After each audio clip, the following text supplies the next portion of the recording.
क्या आपने भी मेरी तरह बचपन में इन्हें देखकर ये सोचा है कि ये बड़ी बड़ी मैग्नेट्स हैं?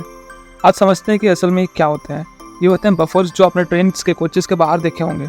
बफर्स ट्रेन कोचेस के ऐसे पार्ट्स हैं जो कपलिंग के वक्त इम्पैक्ट अब्जॉर्ब करते हैं। समझो जब एक ट्रेन दूसरी ट्रेन से जुड़ती है या रुकती है तो बफर्स शॉक को अब्जॉर्ब करते हैं। बफर्स जनरली रबर या मेटल स्प्रिंग्स से बने होते हैं जो इम्पैक्ट को धीरे धीरे अब्जॉर्ब करते हैं। इससे ट्रेन और पैसेंजर्स दोनों को स्मूथ राइड मिलती है और डैमेज भी कम होता है। तो इन बफर्स का आपके ट्रेन राइड को कंफर्टेबल बनाने में कंट्रीब्यूशन याद रखना। अगर आपको ये वीडियो पसंद आई हो तो लाइक और सब्सक्राइब जरूर करें। मिलते हैं नेक्स्ट वीडियो में।